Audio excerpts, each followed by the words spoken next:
ವೀಕ್ಷಕರೇ, 1980ರಲ್ಲಿ ಹರ್ಷದ್ ಮೆಹ್ತಾ ಎಂಬ ಯುವಕ ಮೊದಲ ಬಾರಿಗೆ ಬಾಂಬೆ ಸ್ಟಾಕ್ ಎಕ್ಸ್ಚೇಂಜ್ಗೆ ಕಾಲಿಟ್ಟಿದ್ದ. ಮುಂದಿನ 10 ವರ್ಷಗಳಲ್ಲಿ ಮಾಮೂಲಿ ಉದ್ಯೋಗಿಯಿಂದ ಹಿಡಿದು ಇಡೀ ಷೇರು ಮಾರುಕಟ್ಟೆಯ ಬಿಗ್ ಬುಲ್ ನಾನಾಗಲಿದ್ದೇನೆ ಅಂತ ಸ್ವತಃ ಅವನಿಗೂ ಆಗ ಗೊತ್ತಿರಲಿಲ್ಲ. 15,000 ಸ್ಕ್ವೇರ್ ಫೀಟ್ ಬಂಗಲೆ, ಲಕ್ಸುರಿಯಸ್ ಕಾರ್ಗಳು, ಐಷಾರಾಮಿ ಆಫೀಸ್, ಇದೆಲ್ಲದರ ಮಾಲೀಕ ಆತ ಆಗೋದರಲ್ಲಿದ್ದ. ಆದರೆ ಎಷ್ಟು ವೇಗವಾಗಿ ಅವನು ಏರಿದ್ನೋ ಅಷ್ಟೇ ವೇಗವಾಗಿ ಆತನ ಸಾಮ್ರಾಜ್ಯ ಕುಸಿತಿತ್ತು. ವೀಕ್ಷಕರೇ, ಇದು ಭಾರತದ ಅತಿ ದೊಡ್ಡ ಫೈನಾನ್ಷಿಯಲ್ ಸ್ಕ್ಯಾಮ್ನ ಕತೆ. ವೀಕ್ಷಕರೇ, ಅದು 1973ನೇ ಇಸ್ವಿ, ಸ್ಥಳ ರಾಯ್ಪುರ. 18 ವರ್ಷದ ಹರ್ಷದ್ ತನ್ನ ಜೀವನದಲ್ಲಿ ತೀವ್ರ ಹತಾಶನಾಗಿದ್ದ. ತಂದೆಯ ವ್ಯಾಪಾರ ಮತ್ತು ಆರೋಗ್ಯ ಎರಡೂ ಕೂಡ ಹದಗೆಟ್ಟಿತ್ತು. ಹರ್ಷದ್ ಈ ಒಂದು ಪರಿಸ್ಥಿತಿಯನ್ನು ಬದಲಾಯಿಸೋದಿಕ್ಕೆ ಬಯಸಿದ್ದ. ಆದ್ರಿಂದ ತನ್ನ ಅದೃಷ್ಟವನ್ನು ಪರೀಕ್ಷೆ ಮಾಡೋದಕ್ಕೆ ಮುಂಬೈ ಮಹಾನಗರಿಯಾತ ಹೊರಟಿದ್ದ. ಕನಸುಗಳ ನಗರ ಮುಂಬೈನ ಲಾಲ್ ಲಜಪತ್ ರಾಯ್ ಕಾಲೇಜಿನಲ್ಲಿ ಅಡ್ಮಿಷನ್ ಸಿಕ್ಕಿತ್ತು. ಕಾಲೇಜಿಗೆ ಹೋಗೋದ್ರ ಜೊತೆಗೆ ಅವನು ಚಿಕ್ಕ ಪುಟ್ಟ ಕೆಲಸಗಳನ್ನು ಕೂಡ ಮಾಡ್ತಾ ಇದ್ದ. ಪ್ಲಾಸ್ಟಿಕ್ ಮತ್ತು ಸ್ಕ್ರಾಪ್ ಅನ್ನ ಕಲೆಕ್ಟ್ ಮಾಡಿ ಮಾರೋದ್ರಿಂದ ಹಿಡಿದು ಸಿಮೆಂಟ್ ವ್ಯಾಪಾರದವರೆಗೂ ಹಲವು ಕೆಲಸವನ್ನ ಮಾಡ್ತಿದ್ದ. 1972ರಲ್ಲಿ ಕಾಲೇಜ್ ಮುಗಿದ ನಂತರ ಹರ್ಷದ್ ನ್ಯೂ ಇಂಡಿಯಾ ಅಶ್ಯೂರೆನ್ಸ್ ಕಂಪನಿಯಲ್ಲಿ 600 ರೂಪಾಯಿ ಸಂಬಳಕ್ಕೆ ಕ್ಲರ್ಕ್ ಆಗಿ ಸೇರ್ಕೊಂಡ. ನಂತರ ತನ್ನ ಇಡೀ ಫ್ಯಾಮಿಲಿಯನ್ನ ರಾಯ್ಪುರದಿಂದ ಮುಂಬೈಗೆ ಕರೆಸ್ಕೊಂಡಿದ್ದ. ತನ್ನ ಸಹೋದರ ಅಶ್ವಿನ್ ಮೆಹ್ತಾಗೆ ಐಸಿಐಸಿಐ ಬ್ಯಾಂಕ್ನಲ್ಲಿ ಕೆಲಸವನ್ನ ಕೊಡಿಸಿದ್ದ.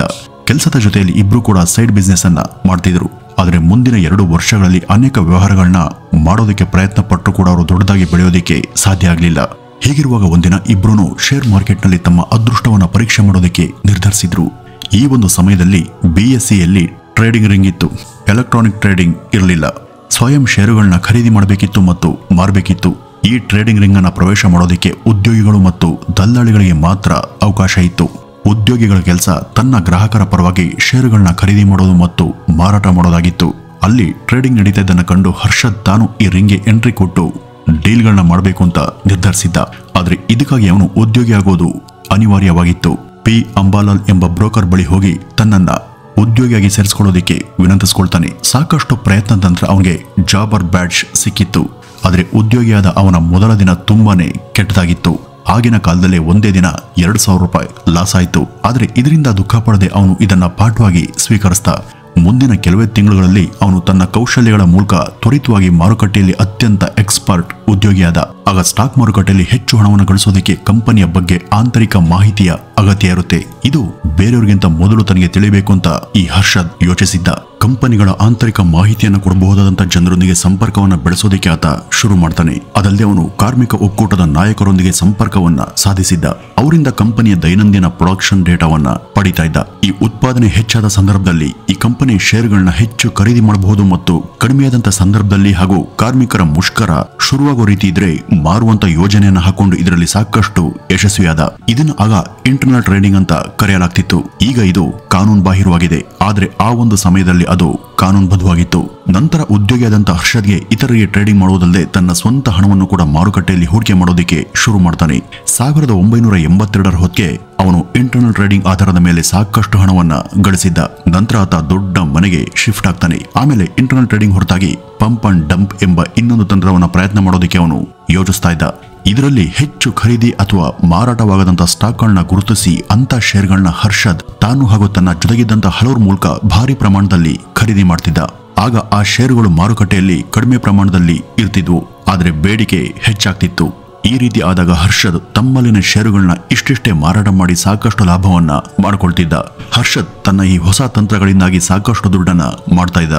ವೀಕ್ಷಕರೇ, ಈ ಒಂದು ವಿಡಿಯೋವನ್ನು ಮುಂದುವರಿಸೋದಕ್ಕಿಂತ ಮುಂಚೆ ನೀವೇನಾದರೂ ಸ್ಟಾಕ್ ಮಾರ್ಕೆಟ್ ನಲ್ಲಿ ಇನ್ವೆಸ್ಟ್ ಅನ್ನು ಮಾಡಬೇಕು ಅಂತಿದ್ರೆ ನೀವು ಏಂಜಲ್ ಒನ್ ಬ್ರೋಕಿಂಗ್ ಸಂಸ್ಥೆಯಲ್ಲಿ ನಿಮ್ಮ ಖಾತೆಯನ್ನ ತೆರೆಯಬಹುದು. ನೀವು ಇಲ್ಲಿ ಕೆಲವೇ ನಿಮಿಷದ ಒಳಗಾಗಿ ನಿಮ್ಮ ಖಾತೆಯನ್ನ ಉಚಿತವಾಗಿ ತೆರೆದು 100 ರೂಪಾಯಿಯಿಂದ ವ್ಯವಹಾರವನ್ನ ಶುರು ಮಾಡಬಹುದು. ನೀವಿಲ್ಲಿ ಸ್ಟಾಕ್, ಬಾಂಡ್ಸ್, ಮ್ಯೂಚುವಲ್ ಫಂಡ್ಸ್, IPOಗಳು ಹೀಗೆ ಅನೇಕವುಗಳಲ್ಲಿ ಹಣವನ್ನ ಹೂಡಿಕೆ ಮಾಡಬಹುದು. ಇತ್ತೀಚಿನ ಕೆಲವು IPOಗಳು ಹೂಡಿಕೆದಾರರಿಗೆ ಉತ್ತಮ ಲಾಭಕರ ರಿಟರ್ನ್ಸ್ ಅನ್ನ ಕೊಡ್ತಿವೆ. ಏಂಜಲ್ ಒನ್ ಮೂಲಕ ನೀವು ನಿಮಗೆ ಬೇಕಾದಂತ IPOಗಳಲ್ಲಿ ನೀವು ಇನ್ವೆಸ್ಟ್ ಮಾಡಬಹುದು. ಹಾಗೂ Facebook, Tesla, apple, Amazon, Google ಮೊದಲಾದ US ಬೇಸ್ಡ್ IPOಗಳಲ್ಲೂ ಕೂಡ ನೀವು ಇಲ್ಲಿಂದನೇ ಇನ್ವೆಸ್ಟ್ ಅನ್ನು ಮಾಡೋದಕ್ಕೆ ಅವಕಾಶ ಇದೆ. ನೇರವಾಗಿ ಶೇರ್ ಮಾರ್ಕೆಟ್ ನಲ್ಲಿ ವ್ಯವಹಾರ ಮಾಡೋದಕ್ಕೆ ಆಗದೆ ಹೋದಲ್ಲಿ ನೀವು ಏಂಜಲ್ ಒನ್ ಮೂಲಕ ಡಿಮ್ಯಾಟ್ ಖಾತೆನ ತೆರೆದು ಇದರ ಮ್ಯೂಚುವಲ್ ಫಂಡ್ ನಲ್ಲೂ ಕೂಡ ಹೂಡಿಕೆಯನ್ನ ಮಾಡಬಹುದು. ಇವು ದೀರ್ಘಾವಧಿಯ ಹೂಡಿಕೆಗಳಿಂದ 10% ರಿಂದ 12% ರಷ್ಟು ರಿಟರ್ನ್ ಖಚಿತವಾಗಿ ಕೊಡುತ್ತವೆ. ಈ ಏಂಜಲ್ ಬ್ರೋಕಿಂಗ್ ಸಂಸ್ಥೆ ಕಳೆದ 20 ವರ್ಷಗಳಿಗೂ ಹೆಚ್ಚಿನ ಸಮಯದಿಂದ ಇರುವಂತಹ ಟ್ರಸ್ಟೆಡ್ ಸಂಸ್ಥೆ. ಇದರಲ್ಲಿ 2 ಕೋಟಿಗೂ ಹೆಚ್ಚಿನ ಹೂಡಿಕೆದಾರರಿದ್ದಾರೆ. ಹೀಗಾಗಿ ಇನ್ಯಾಕ್ ತಡ, ಈ ಕೂಡಲೇ ಕೆಳಗಿರುವಂತಹ ಡಿಸ್ಕ್ರಿಪ್ಷನ್ ಬಾಕ್ಸ್ ಅಲ್ಲಿ ಲಿಂಕ್ ಅನ್ನು ಕ್ಲಿಕ್ ಮಾಡಿ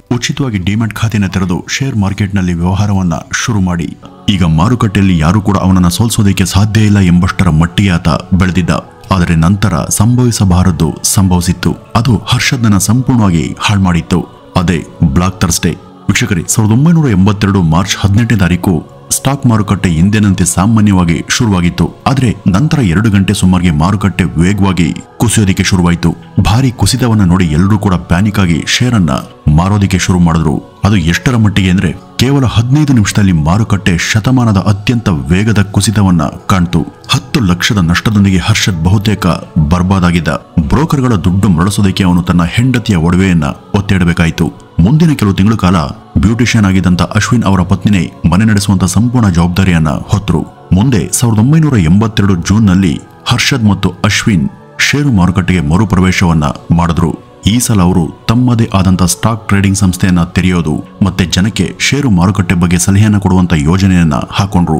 ಬಹಳ ಸಣ್ಣ ಕಚೇರಿಯಿಂದ ಅವರು ಗ್ರೋಮೋರ್ ಕನ್ಸಲ್ಟೆಂಟ್ ಎಂಬ ಒಂದು ಸಣ್ಣ ಕಂಪನಿಯನ್ನ ಶುರು ಮಾಡ್ತಾರೆ. ಗ್ರೋಮೋರ್ನ ಉದ್ದೇಶ ಶ್ರೀಮಂತ ಜನರಿಗೆ ಪೋರ್ಟ್ಫೋಲಿಯೋ ನಿರ್ವಹಣೆ ಸೇವೆಯನ್ನು ಒದಗಿಸೋದು ಮತ್ತು ಅವರ ಹೆಚ್ಚುವರಿ ಹಣವನ್ನ ಮಾರುಕಟ್ಟೆಯಲ್ಲಿ ಹೂಡಿಕೆ ಮಾಡಿ ಹೆಚ್ಚಿನ ರಿಟರ್ನ್ಸ್ ಅನ್ನ ತಂದುಕೊಡೋದಾಗಿತ್ತು. ಅಶ್ವಿನ್ ಅವರ ಮಾವ ಅವರಿಗೆ 4 ಲಕ್ಷ ರೂಪಾಯಿಯನ್ನ ಕೊಟ್ಟಿದ್ರು. ಮತ್ತೆ ಇನ್ನೊಬ್ರು CA 1 ಲಕ್ಷ ರೂಪಾಯಿಯನ್ನ ಕೊಟ್ಟಿದ್ರು. ಅದರಿಂದಲೇ ಈ ಗ್ರೋಮೋರ್ನ ವ್ಯವಹಾರ ಪ್ರಾರಂಭ ಆಯಿತು. ಮಾರುಕಟ್ಟೆಯಲ್ಲಿ ಚಹಾ ಎಲೆಗಳ ದರ ಕೆಜಿಗೆ 3 ರಿಂದ 4 ರೂಪಾಯಿ ಹೆಚ್ಚಾಗಿರೋದನ್ನ ಈ ಹರ್ಷದ್ ಗಮನಿಸಿದ್ದ. ಇದರ ಅರ್ಥ ಎಲೆಗಳನ್ನ ಮಾರಾಟ ಮಾಡುವಂತ ಕಂಪನಿಗಳು ಸಾಮಾನ್ಯಕ್ಕಿಂತ ಹೆಚ್ಚು ಲಾಭ ಗಳಿಸ್ತವೆ ಅಂತ ಅವನಿಗೆ ಗೊತ್ತಾಯ್ತು. ಆದರೆ ಚಹಾ ಕಂಪನಿಗಳ ಷೇರುಗಳು ಸಾಕಷ್ಟು ಕಡಿಮೆ ಮೌಲ್ಯವನ್ನ ಹೊಂದಿದ್ವು. ಆಗ ಹರ್ಷದ್ ತನ್ನ ಗ್ರಾಹಕರಿಗಾಗಿ ಮೆಕ್ಲಿಯೋಡ್ ರೆಸೆಲ್, ಟಾಟಾ ಟೀ ಮತ್ತು ಹ್ಯಾರಿಸನ್ ಅಂಡ್ ಮಲಯಾಳಂನಂತಹ ಕಂಪನಿಗಳ ಷೇರುಗಳನ್ನ ಹೆಚ್ಚು ಖರೀದಿ ಮಾಡೋದಕ್ಕೆ ಪ್ರಾರಂಭಿಸಿದ್ದ. ವರ್ಷ ಕಳೆಯುವಷ್ಟರಲ್ಲಿ ಈ ಕಂಪನಿಗಳ ಷೇರುಗಳ ಬೆಲೆಗಳು ವೇಗವಾಗಿ ಹೆಚ್ಚಾಗತೊಡಗಿದ್ವು. ಇದರಿಂದಾಗಿ ಹರ್ಷದ್ ಮತ್ತು ಗ್ರೋಮೋರ್ನ ಗ್ರಾಹಕರು ಬಹಳಷ್ಟು ಹಣವನ್ನ ಗಳಿಸ್ತಾರೆ. ಹೈ ರಿಟರ್ನ್ಸ್ ನಿಂದಾಗಿ ಈ ಗ್ರೋಮೋರ್ ಹೆಸರು ಎಲ್ಲ ಕಡೆ ಹರಡುತ್ತೆ. ಗ್ರೋಮೋರ್ನ ಯೋಜನೆಗಳಲ್ಲಿ ಹಣ ಹೂಡಿಕೆ ಮಾಡೋದಕ್ಕೆ ಜನರು ಸಾಲುಗಟ್ಟಿ ನಿಲ್ತಾರೆ. 1985ರ ಹೊತ್ತಿಗೆ ಹರ್ಷದ್ ಮೆಹ್ತಾ ಷೇರು ಮಾರುಕಟ್ಟೆಯ ಮಾಂತ್ರಿಕ ಆಗಿದ್ದ. ಆದ್ರೆ ಅವನ ಯಶಸ್ಸನ್ನ ನೋಡಿ ಮಾರುಕಟ್ಟೆಯ ಹಳೆಯ ಕಿಂಗೊಬ್ಬನ್ಗೆ ಅಸಮಾಧಾನ ಉಂಟಾಗುತ್ತೆ. ಆತನೇ ಮನು ಮಾಣಿಕ್. ಈ ಮನು ಮಾಣಿಕ್ ಮಾರುಕಟ್ಟೆಯಲ್ಲಿ ಹಳೆಯ ಆಟಗಾರ. ಷೇರು ಮಾರುಕಟ್ಟೆಯ ಭಾಷೆಯಲ್ಲಿ ಅವರು ಬಿಯರ್ ಆಗಿದ್ರು. ಇವರು ಶಾರ್ಟ್ ಟ್ರೇಡಿಂಗ್ ಮೂಲಕ ಹಣವನ್ನ ಗಳಿಸ್ತಾ ಇದ್ರು. ಈ ಹರ್ಷದ್ ಮೆಹ್ತಾನನ್ನ ತುಳಿಯೋದಕ್ಕೆ ಮನು ಮಾಣಿಕ್ ಬಹಳ ದಿನಗಳಿಂದ ಎದುರು ನೋಡ್ತಾ ಇದ್ರು. ಆ ಒಂದು ಅವಕಾಶ ಅವರಿಗೆ 1986ರಲ್ಲಿ ಸಿಕ್ಕಿತ್ತು. ಆಗಿನ ಹಣಕಾಸು ಸಚಿವರಾಗಿದ್ದಂತ VP ಸಿಂಗ್ ಅವರು ಬಜೆಟ್ನಲ್ಲಿ ಕೆಲವು ಎಂತ ನಿರ್ಧಾರಗಳನ್ನ ತೆಗೆದುಕೊಂಡಿದ್ರು ಅಂದ್ರೆ ಅವು ಬಿಸ್ನೆಸ್ಗಳಿಗೆ ಸರಿ ಹೊಂತಾ ಇರಲಿಲ್ಲ. ಆಗ ಷೇರು ಮಾರುಕಟ್ಟೆ ಕುಸಿಯೋದಿಕ್ಕೆ ಶುರುವಾಯಿತು. ಹರ್ಷದ್ ಮೆಹ್ತಾ ಸ್ಪಿಕ್ ಹೆಸರಿನ ಷೇರುಗಳನ್ನ ಭಾರಿ ಪ್ರಮಾಣದಲ್ಲಿ ಖರೀದಿ ಮಾಡಿದ್ದ. ಅದರ ಬೆಲೆಯಂತೂ ಅತ್ಯಂತ ವೇಗವಾಗಿ ಕುಸಿತಾ ಇತ್ತು. ಆಗ ಮನು ಮಾಣಿಕ್ ಮತ್ತು ಅವರ ತಂಡ ಸ್ಪಿಕ್ ಷೇರುಗಳನ್ನ ಭಾರಿ ಪ್ರಮಾಣದಲ್ಲಿ ಮಾರಾಟವನ್ನ ಮಾಡಿದ್ರು. ಆಗ ಅದರ ಬೆಲೆ ಮತ್ತಷ್ಟು ಕುಸಿತು. ಆ ಒಂದು ಟೈಮಲ್ಲಿ ಹರ್ಷದ್ ಸಾಲವನ್ನ ಪಡೆದು ಸ್ಪಿಕ್ನಲ್ಲಿ ಹಣವನ್ನ ಹೂಡಿಕೆ ಮಾಡಿದ್ದ. ಹೀಗಾಗಿ ಹರ್ಷದ್ಗೆ 1 ಕೋಟಿಗೂ ಅಧಿಕ ನಷ್ಟ ಉಂಟಾಗಿದೆ. ಆತ ಬಾಕಿ ಪಾವತಿಸೋದಕ್ಕೆ ಸಾಧ್ಯ ಆಗ್ತಿಲ್ಲ ಅಂತ ಮಾಣಿಕ್ ಗುಂಪು ವದಂತಿಯನ್ನ ಹಬ್ಸಿತ್ತು. ಹರ್ಷದ್ ಮತ್ತು ಗ್ರೋಮೋರ್ ಕನ್ಸಲ್ಟೆಂಟ್ ದಿವಾಳಿಯಾಗಲಿದೆ ಅಂತ ಸುದ್ದಿಯನ್ನ ಮಾರುಕಟ್ಟೆಯಲ್ಲಿ ಹರಡಿಸಿದ್ರು. ಆದ್ರೆ ವಾಸ್ತವದಲ್ಲಿ ಹರ್ಷದ್ ಬಳಿ ಆಗ ಕಮ್ಬ್ಯಾಕ್ ಮಾಡೋದಕ್ಕೆ ಸಾಕಷ್ಟು ಹಣ ಇತ್ತು. ಆಗ ಈ ಹರ್ಷದ್ ತನ್ನ ಮತ್ತು ಈ ಗ್ರೋಮೋರ್ನ ರೆಪ್ಯುಟೇಷನ್ ಉಳಿಸೋದಕ್ಕೆ ಶೀಘ್ರದಲ್ಲಿ ಏನಾದರೂ ಮಾಡಲೇಬೇಕಿತ್ತು. ಬಾಕಿಯನ್ನ ಪಾವತಿ ಮಾಡೋದಕ್ಕೆ 14 ದಿನಗಳ ಕಾಲಾವಕಾಶ ಇತ್ತು. ಆದರೆ ಆ ವದಂತಿಗೆ ಈತ ಕೌಂಟರ್ ಅನ್ನ ಕೊಡೋದಕ್ಕೆ ಸಮಯಕ್ಕಿಂತ ಮುಂಚೆನೆ ಹಣವನ್ನ ಮರುಪಾವತಿ ಮಾಡಿದ್ದ. ಈ ಒಂದು ವಿಷಯವನ್ನ ಟೀ ಸ್ಟಾಲ್ನಿಂದ ಹಿಡಿದು ಟ್ರೇಡಿಂಗ್ ರಿಂಗ್ವರೆಗೂ ಎಲ್ಲಾ ಕಡೆ ತಲುಪುವ ಹಾಗೆ ಆತ ನೋಡ್ಕೊಂಡ. ಇದರಿಂದ ಆತನ ಖ್ಯಾತಿ ಮತ್ತಷ್ಟು ಹೆಚ್ಚಿತು. ಆಗ ಈ ಮನು ಮಾಣಿಕ್ ತಂಡಕ್ಕೆ ಆಘಾತ ಆಗಿತ್ತು. ಆದ್ರೆ ಈ ಘಟನೆಯಲ್ಲಿ ಹರ್ಷದ್ಗೆ 1.5 ಕೋಟಿ ರೂಪಾಯಿ ನಷ್ಟ ಆಗಿತ್ತು. ಈ ಗ್ರೋಮೋರ್ ಸಣ್ಣ ಹೂಡಿಕೆದಾರರು ಮತ್ತು ಇನ್ಸ್ಟಿಟ್ಯೂಷನ್ ಇನ್ವೆಸ್ಟರ್ಗಾಗಿ ಕೆಲಸ ಮಾಡೋದಕ್ಕೆ ಶುರು ಮಾಡಿತ್ತು.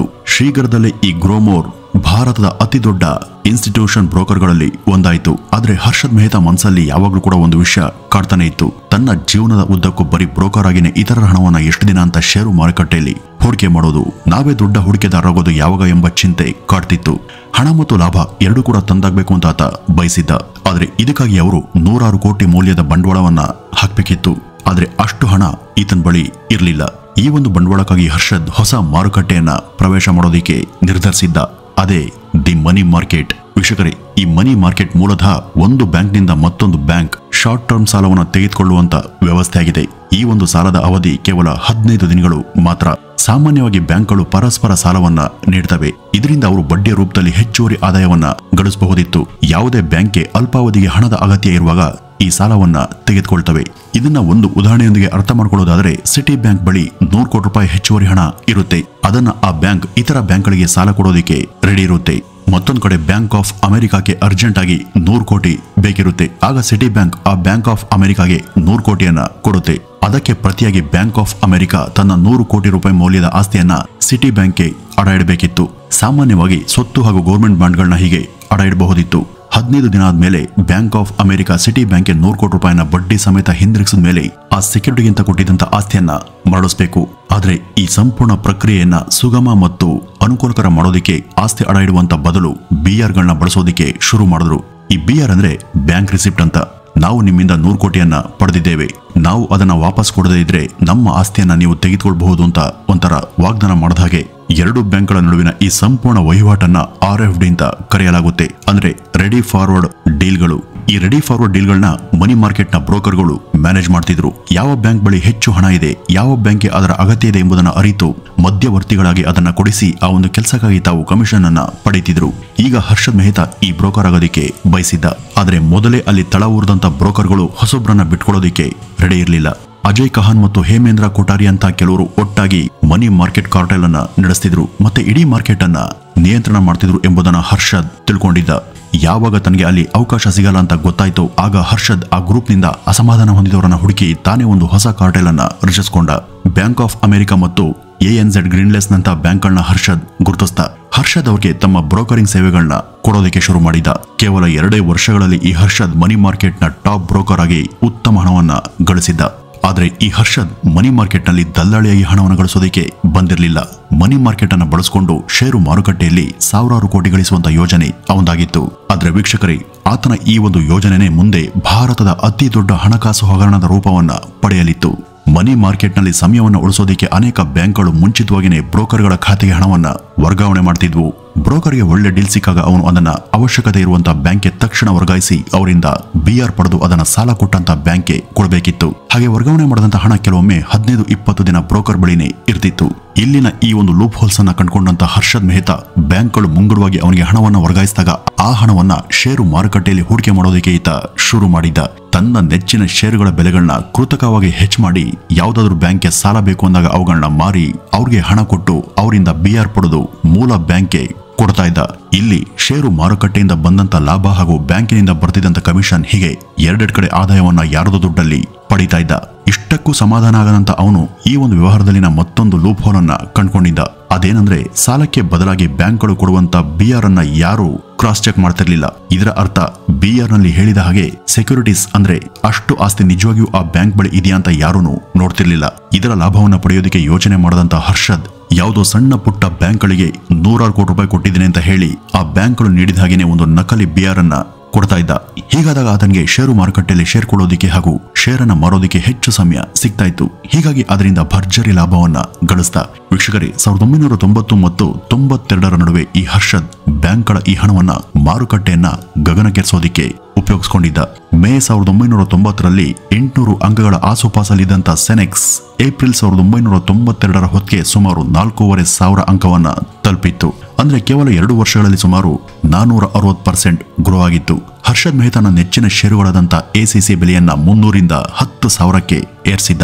ಅಪೋಲೋ ಟೈರ್ ಬೆಲೆ ಕೂಡ ಆಗ 10 ಪಟ್ಟು ಹೆಚ್ಚಾಯಿತು.